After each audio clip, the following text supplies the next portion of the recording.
Hello, everyone. I'm Jen White. I host 1A from NPR and WAMU, and I'm so excited to be here with you this morning, along with Mark Bittman, to talk about creating a recipe for a better food system. Mark Bittman is a longtime food writer and journalist. His most recent book is Animal Mineral Junk. Vegetable, actually. Vegetable drunk, typing too quickly. His newsletter is called The Bittman Project, and he has a podcast called Simply Food. And so we're going to get into this conversation about how we can fix this broken food system. But Mark, I want to start with just a really basic question. How do you define good food? It's not the most basic question. It's a great question, and it's the right question because for years, we've sort of ignored what food is for. And you can, if you think about it, if we think about it, we're likely to come up with an answer that's something like food is here to nourish people at minimal impact to the planet, kind of period. But when you look at what actually is happening in food, it's for profit. So there's a disconnect there. And as you and I were just talking about, so much of what we're going to talk about in the next 45 minutes is how do we reframe this whole question. So what's food? What's good food? So good food should have 4 components. I mean, you could tell me I can't count because it could be 5 or 6, but I say it has 4 components. The first component is farming and the environment. We have to encourage farming that treats the land right, that stewards the land, that respects other species, and that produces good food, and we have to compensate, that is nourishing food.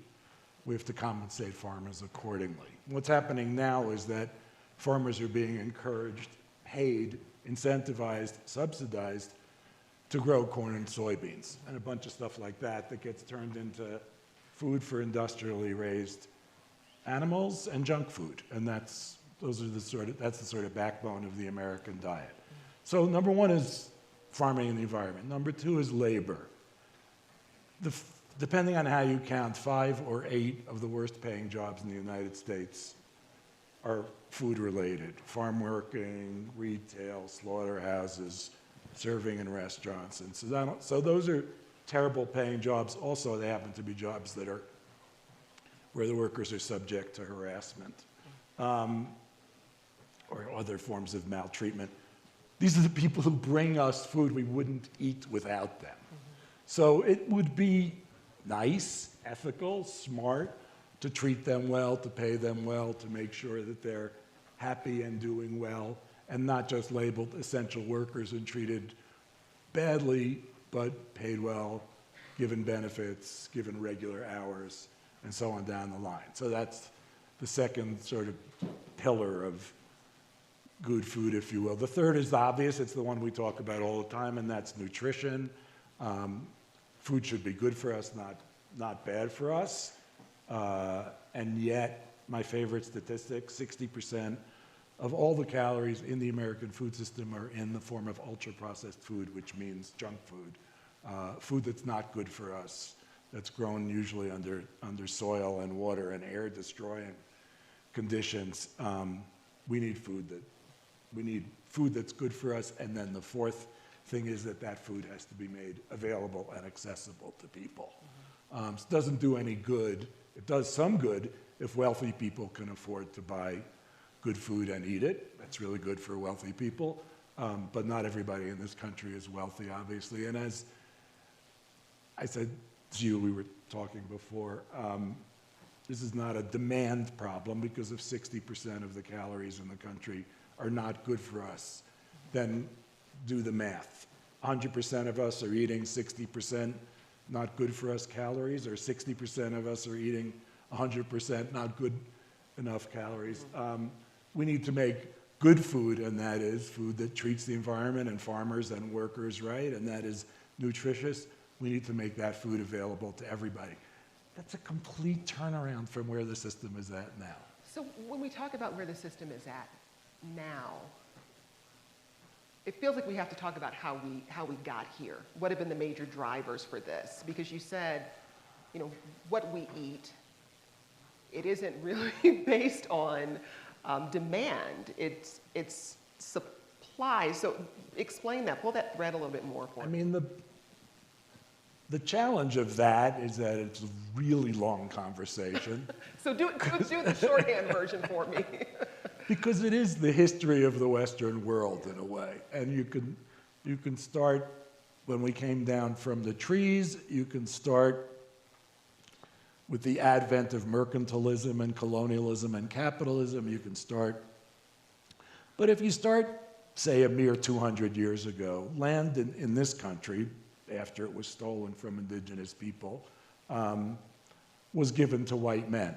And the king gave it, or the colonies gave it, or there were ways you could buy it really cheaply, but you basically had to be a white man.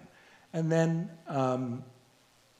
when the Civil War came and the Homestead Act, which was pretty much simultaneous with the Civil War, and the founding of the Department of Agriculture, which Lincoln's intention, you know, we never know what would have happened if these seemingly decent people weren't assassinated, but Lincoln's intention was to make the USDA the People's Department. That's what he called it. But what happened with the trifecta of the Civil War, the Homestead Act and USDA, was this further expansion west and this official giving of land to white men. Now, that's not to say that there weren't some women who got land or there weren't some black people who got land. There were. But 95% of the land was given to white men, and the rest, and that 90% of the privately held land was given to white men, and then a lot was given to railroads and things like that, which were run by white men, of course. So, and then USDA's job was to say, how do we use food as a way to become a world power? And that was, even as early as 1900, even earlier, people were saying, America is going to feed the world, England is going to clothe the world. So this was probably 1860, 1870. America is going to feed the world, England is going to clothe the world, and France is going to make sure the world has style. It was really kind of like that.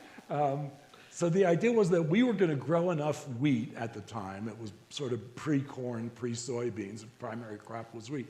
We were going to grow enough wheat so that we were going to like run world trade on wheat. So the job of USDA, the official policy of the government was, how much wheat can we grow?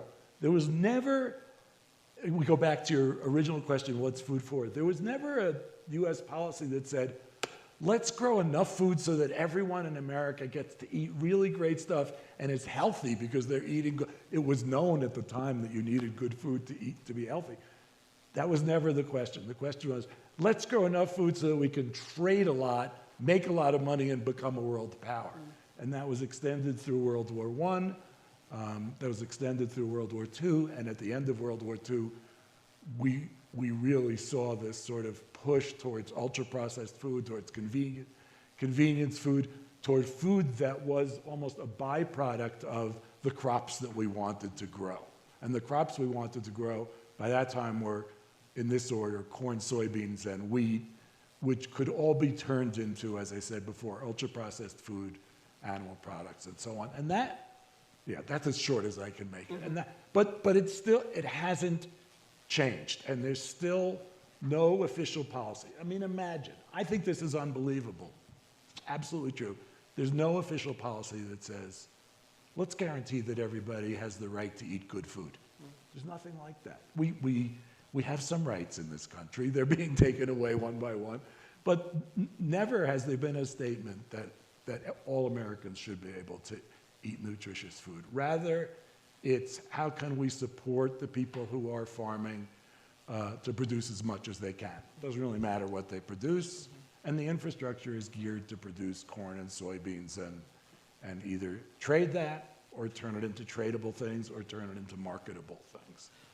So when we are engaged in conversations about changing our current food system, and I've been in a lot of these conversations, it feels like we're stuck in sort of a circular conversation, but we haven't really been able to break free of that circular conversation I hear over and over again that's really focused on individual action. How are you eating? Right. Where are you buying your Right, food? right.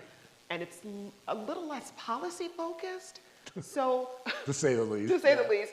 So where do you think that shift needs to happen, where it's not just about whether I'm growing tomatoes or whether I'm buying from a local farmer, but there's this broader shift in how we think about our food system, how we're feeding people, who has access, what we're growing, and for what reason? I mean, it has to be two-pronged, but we, and I've made this mistake also, we in the public health community or in the press or wherever we in authority have really spent the last 50 years saying this is about behavior change. Michelle Obama made this mistake more famously than anybody else, but we all sort of fell for this trap, which was if only people could eat better, if only people cooked more. I mean, I advocated for that. I'm obviously a firm believer in cooking, but if only people cooked more, if only people bought better ingredients, if only people gardened, if only people went to their farmers markets and they would be eating better food. And of course that's true, it is true, but it's not in everybody's wheelhouse to do those things. And that 60% statistic that I said is the most important statistic I know gets in the way. There's not enough good food for everybody to be like, oh, I'm gonna cook, I'm gonna go to the farmer's market, if everybody did that stuff, we'd run out 40% of the way, 40% of the way there. As it happens, we're not even 40% of the way there, so we have this like crushing public health crisis where more people die of diet-related diseases from eating the kinds of food that's made in America than died of COVID at the height of COVID. 500, 600,000 people a year die of diet-related diseases. That's every year. That's not like for a year, oh my God, we have a crisis, let's figure out how to solve it. It's like every year, it's not a crisis, it's fine, it's just the way things are. So then what do we do? Yeah. So do you think we've gotten stuck in that cycle because it's easier to focus on the personal responsibility piece because the policy piece feels so intractable? Well, I mean, it just depends how cynical you feel at the moment. That is a piece of it, for sure. The policy is hard.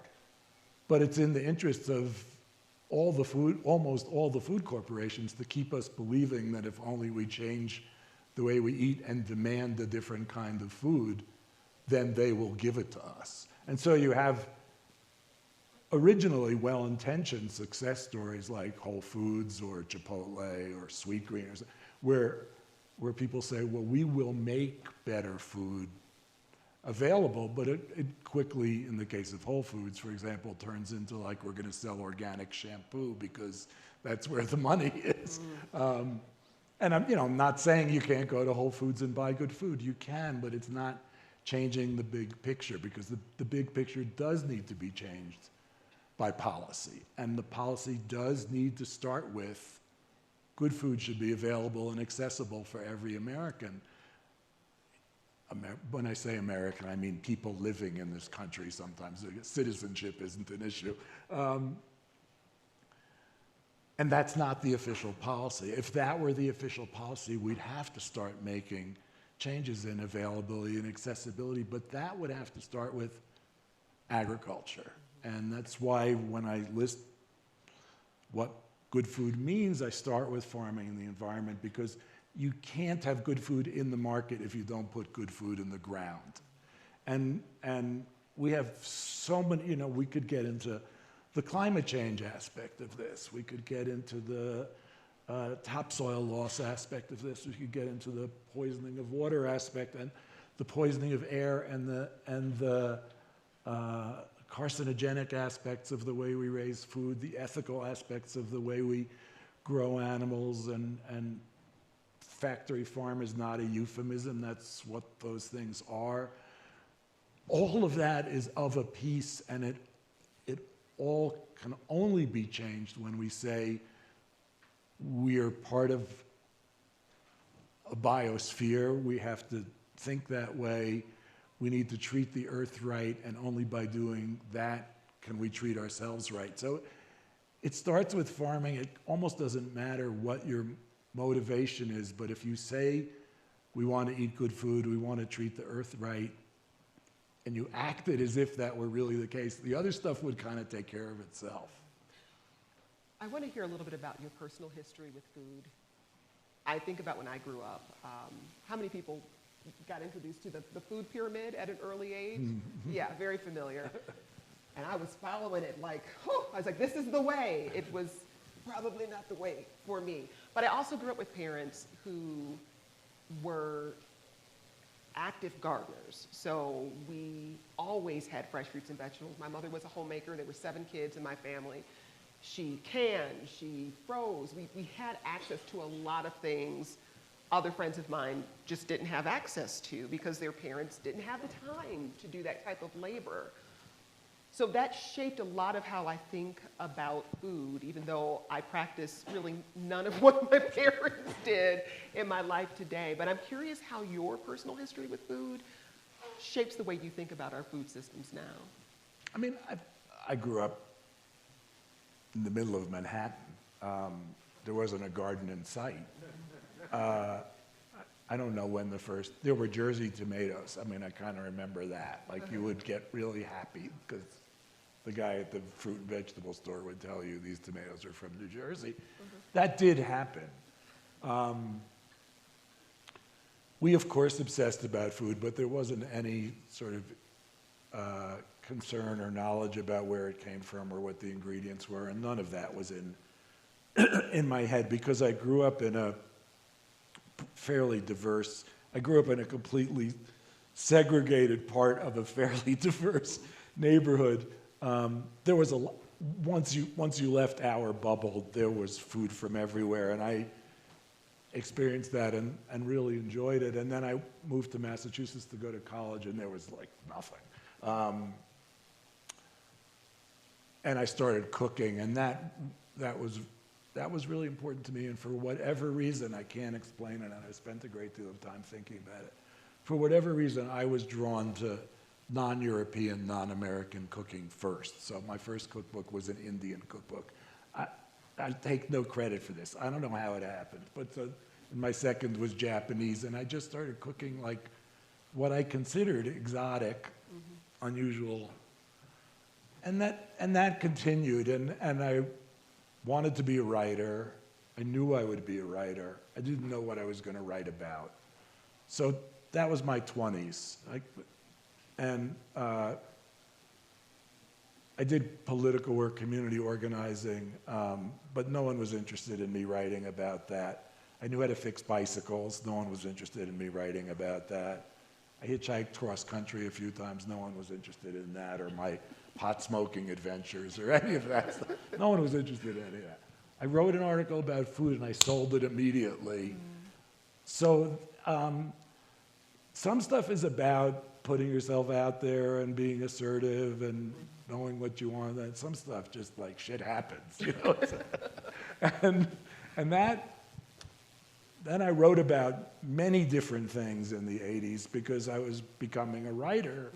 And if someone said, do you want to write about that chair? I'd be like, sure, I'll write about that chair.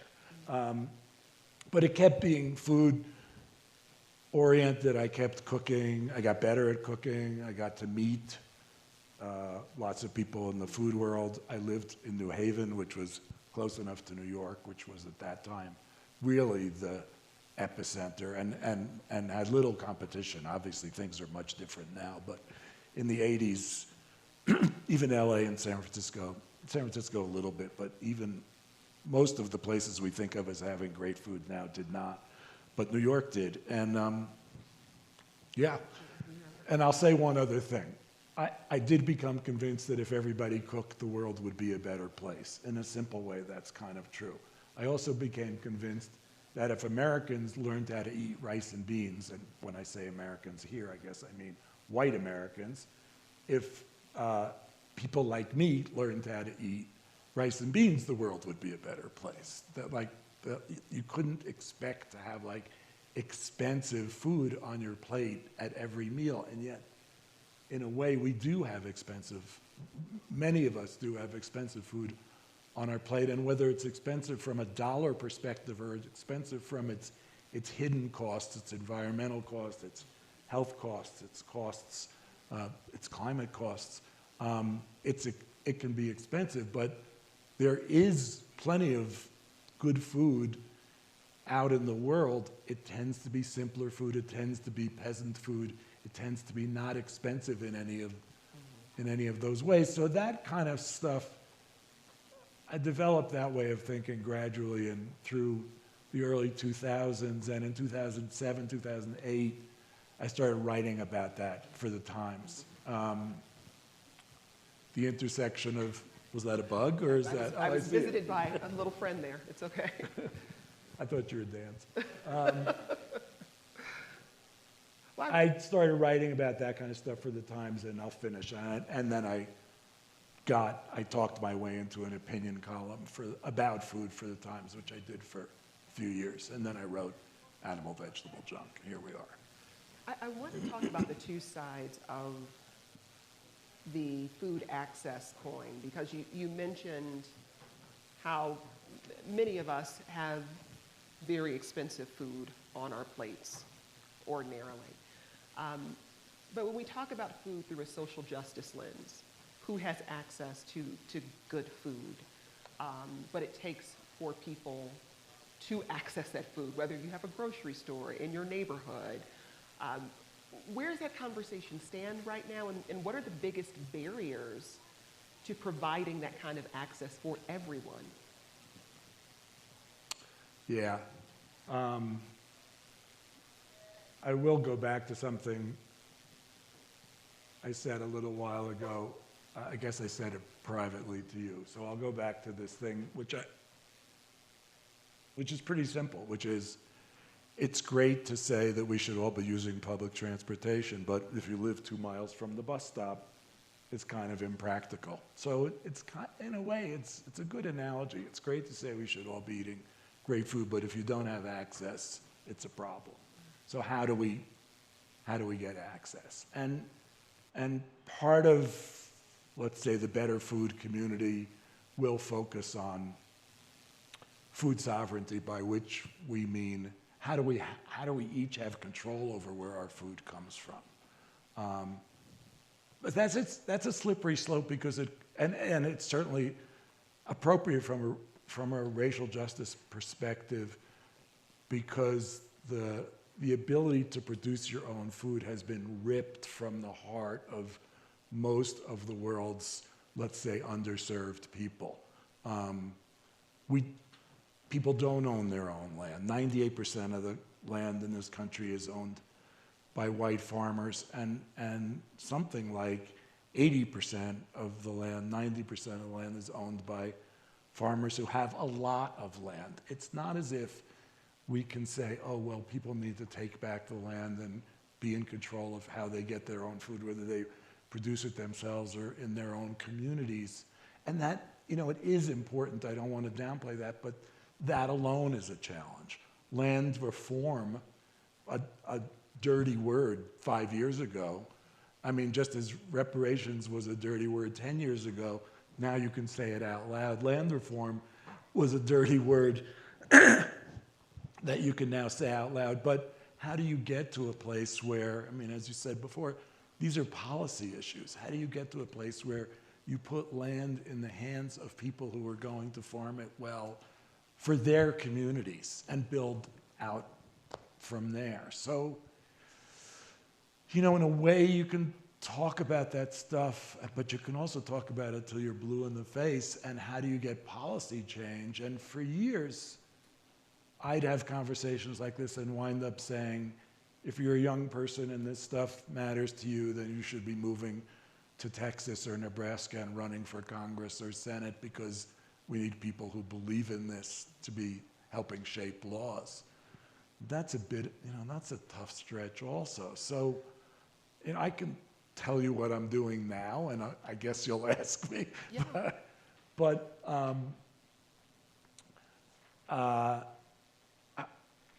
I do think that the change is that the individual part of things, growing your own food, working in an urban garden, which is really an important thing, supporting farmers markets, joining a CSA, working on school food, working on food education in schools. I don't know what I'm forgetting, but that whole group of things that we can do as individuals are super, super important. I don't. But there is this other prong of like, how are you going to get policy change? How do you take the there's nothing wrong with subsidizing means incentivizing, or it means supporting in a way. There's nothing wrong with supporting agriculture. It's a very challenging thing to feed 300-odd million people, but how do we support it in a way that's going to be equitable, that's going to make sure that everybody eats well, that's going to make sure we don't destroy the landscape, that's going to make sure people who live around factory farms don't have way higher rates of cancer than everybody else. All these kind of odd happenstances that come from us having this ass-backwards industrial food system. So what I hear you saying is that there are any number of policy barriers to break through that access issue for communities that are traditionally underserved. I mean, there's 20 or 50 real issues that have to be addressed. And if you look at factory farming alone, that really is hard to change without concerted effort on the part of EPA, FDA, USDA, and the Congress, not to mention the president. That's so far away from having sort of a unified policy of those 4 departments, and that's just one thing. That's factory farming, which almost everybody thinks sucks. But you're so far from even saying, can we enforce EPA regulations around factory farms? We're not even doing that. So let's turn to what you're building right now, what you're working on, because in the absence of that major policy shift, what can we do? So, thank you for asking that. I was hoping you would. We look at these 4 pillars of good food: treating farmers and the environment right, treating workers right, making food nutritious, making it accessible and affordable to eaters, which means treating everybody right. We look at all of those things and we say, okay, where is the manifestation of that stuff? I like that. Who's doing it? And the answer is kind of no one. And there's a good reason no one's doing it. It's because it's really expensive. Because if you treat the environment right and farmers are stewarding the land, that already eliminates like 90% of the farmers in this country. If you're treating workers right, well, you're already putting yourself in a position where you probably can't afford to run a real business. If you're trying to make nutritious food, well, you're not even going to be able to get it because the farmers aren't doing it. And then if you make it affordable and accessible, take nutritious food that treats the environment right and is prepared by workers who are being paid okay, how do you make that affordable? I mean, if you put all those other things together, you're talking really expensive food, like food that is mind-blowing. So the answer is you can't make money. But that doesn't work very well because that's not how things get put together in the United States. So what I've embarked on doing is a project called the Community Kitchen that will be, and I'm on the road, I think this is going to happen, that will be a nice cafeteria in a neighborhood that, a diverse neighborhood where people from many different income groups and backgrounds, races, types, whatever, come, and the food's served on a sliding scale. So the food is sourced right, the workers are paid well, the food is really great. That's the least of my problems. And it's served on a sliding scale. And it loses money intentionally. It's supported by philanthropy. So I'm out in the philanthropic world trying to raise money to say to people, we can show how everything can be done right. But since the subsidies are not going to come from government right now because government's busy subsidizing bad food, the subsidy has to come from philanthropy so that we can show that with support, just like with government support, we can build roads and we can have a military and we can have health care for most, if not all, and so on. With government support, we can actually provide good food for everyone, good food as defined by us a half an hour ago. And here's an example, and 20 or 50 or some number of years from now, food can look like a public utility that is supported by government that encourages farming by farmers who want to steward the land and grow good food, that makes certain that workers are paid well, that makes certain that food is nutritious, and that makes it available and accessible to everybody. I have to say this, it sounds like a pipe dream, I get that. But the pipe dream is to think that the current system is tenable, because it's not. And it's not just climate change, it's also this public health crisis that's killing more and more people every year. It's also the fact that factory farming, we don't have the resources to continue to raise meat the way that we're doing. We could run out of chemical fertilizer. We're already starting to do that. It's 3 times as expensive as it was last year, on and on and on. So you could decide to change the system however you want to decide to change the system. It's going to change somehow.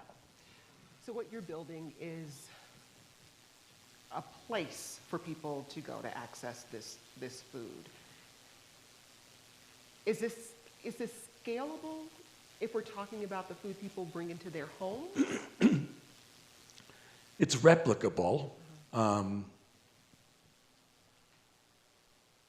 don't want to put myself in the position of sounding like one of those evangelists who says, this is what it's going to look like 50 years. After I do my great plan and everyone buys into it, problems are solved. I'm saying this is a model for showing how things might be done. But let's talk about for 5 seconds what's right about fast food. Because fast food didn't exist when many of us were born. And now it's dominant. So what's right about fast food? Well, I will tell you that in many communities, people think of McDonald's as a safe haven for their kids. People think, I could drop my kid at McDonald's, give him or her $5. They're going to have something to eat. It's not going to kill them, not right away anyway, but it's not going to be like they're not going to get salmonella. No one ever gets food poisoning at McDonald's. They're going to like it. And then there's a playground, or if there's not a playground, there's some other kids hanging around, and nothing bad is going to happen, and I'll be back in an hour and a half. That's like a community center, and that was not the intent of McDonald's when it started, but it became a kind of, in many communities, it was like a known thing in a place where there weren't that many known things. So that's one thing. We don't like eating in cars. I mean, as public health people, we don't like eating in cars. We think it's a bad idea. Nevertheless, everybody eats in their cars, right?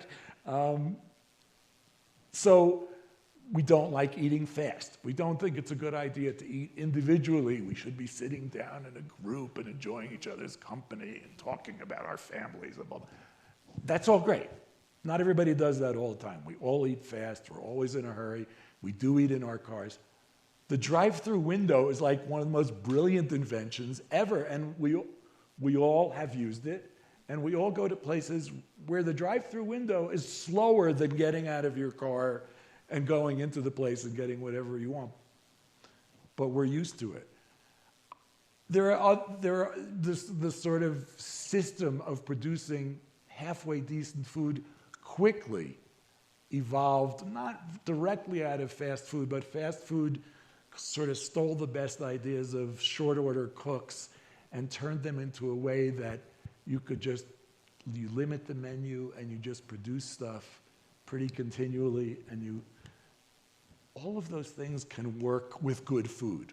You could put good food in the chute doesn't care what you put in the chute, and the community, the restaurant or cafeteria or whatever, as a community center, doesn't really care what kind of food is served there. And the kitchen that can produce not 500 meals a day, but 5,000 if it needs to, that can produce good food. I've seen it produce good food, but only in other countries.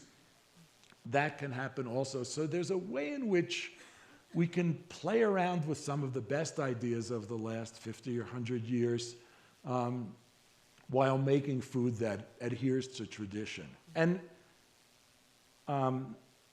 you hear a lot about the critiques of people who talk about regenerative farming, sustainable farming. You hear a lot of the industrial farming community say, oh, they want to go back to the 19th century. Oh, that'll never work. And you hear that stuff about food also. People won't eat that stuff. They don't want traditional food, da, da, da, da. Well, what we can say is that every single society that has abandoned its traditional diet has become sicker. And every society that has stayed with its traditional diet has remained healthy. This is universally true. And the same is true of farming. If you do farming according to traditional tenets, and that doesn't mean never use a mechanized farm implement. It doesn't mean never turn over the soil. It doesn't even mean only use compost as fertilizer. It means do what we know works. And as anyone who farms will tell you, and I've never farmed, but I have been told this by many farmers, you learn what the land wants. You learn what works best there, what the land wants to grow, how the land wants to grow it. It's not a one-size-fits-all. We've tried to make it a one-size-fits-all system, but it's not a one-size-fits-all system. You take this land, you see what suits it best, and you think, how can I do that? What suits it best? What does it want to grow? What will it want to be growing 50 years from now? Will it still be working? And so on. This is not old-fashioned. This is actually progressive. We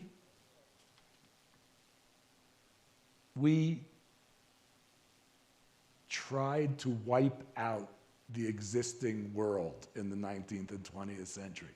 We tried to kill indigenous people, indigenous knowledge. We tried to abandon tradition as best we could in favor of efficiency, in favor of yield, in favor of profit, and so on.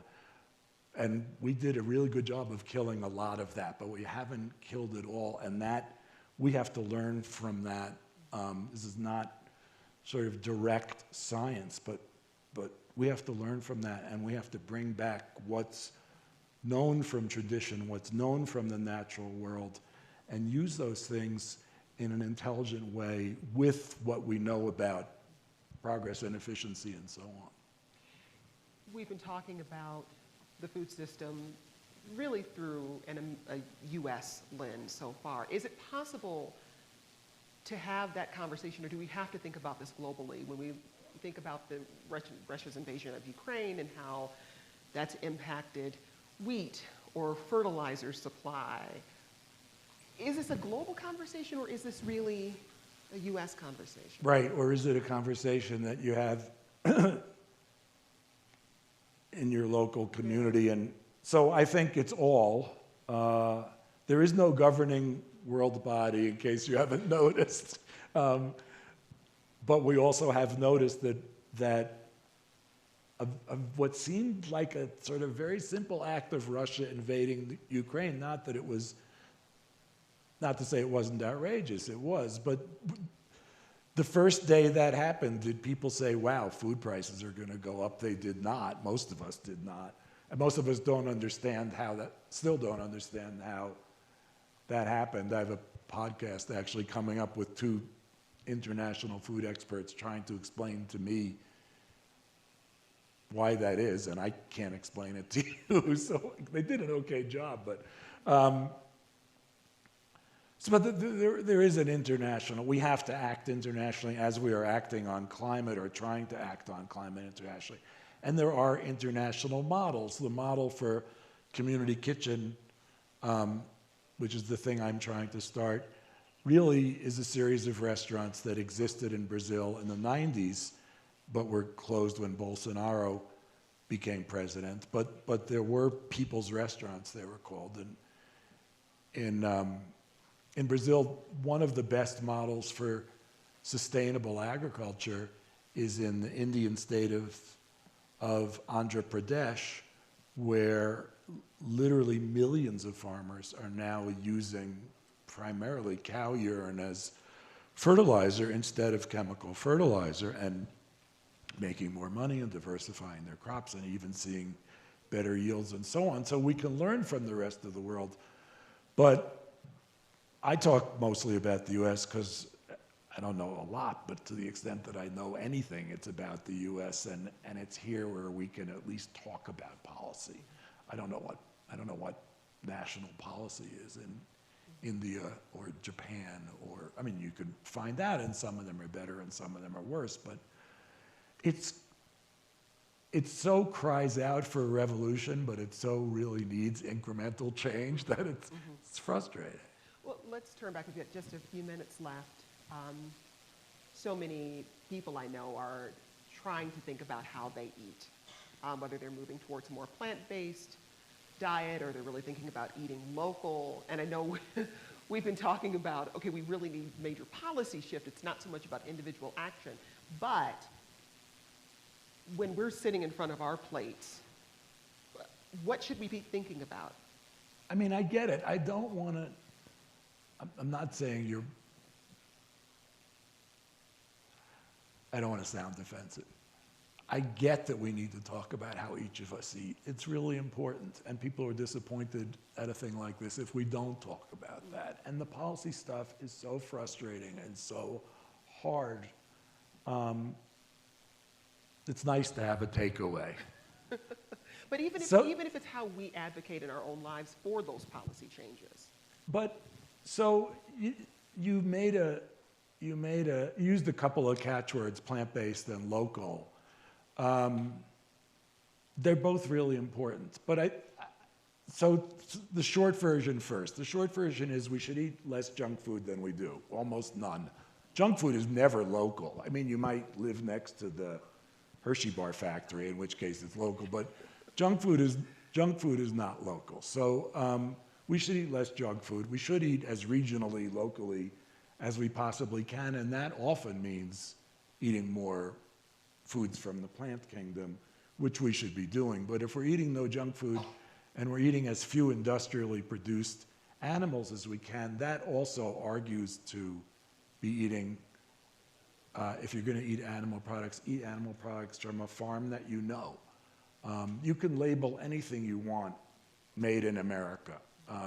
You can grow beef, you can burn the Amazon, replant it in soybeans, grow soybeans, graze cattle, ship that beef to you, slaughter that cattle, butcher that cattle, cryovac that cattle, send it to the United States, repackage it, and label it made in America. This is the literal truth. So that know your farmer, know your food meme is not wrong.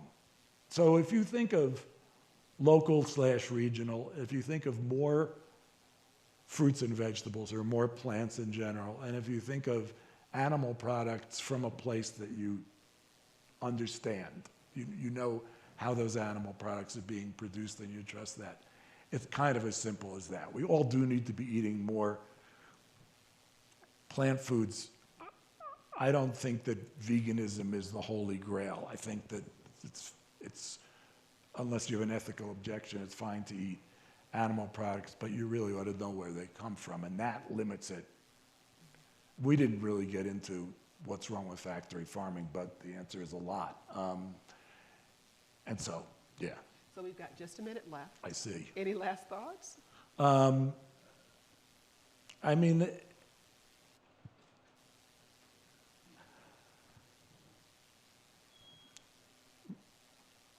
there was a time that we were ignorant, and ignorance was an excuse.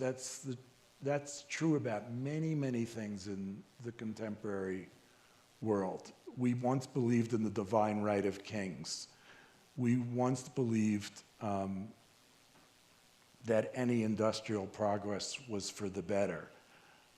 We once believed that the earth was infinite in its resources. We once believed that Christianity was superior and that white people, especially white men, were superior. Only idiots believe those things now. So ignorance is not the problem. We know what can make a better world. Food's a big part of that, obviously, but this goes beyond food. We know what can make a better world, and that's what our work is. That's what our primary work is, making a better world. Look at that. All right. Mark Bittman, thank you.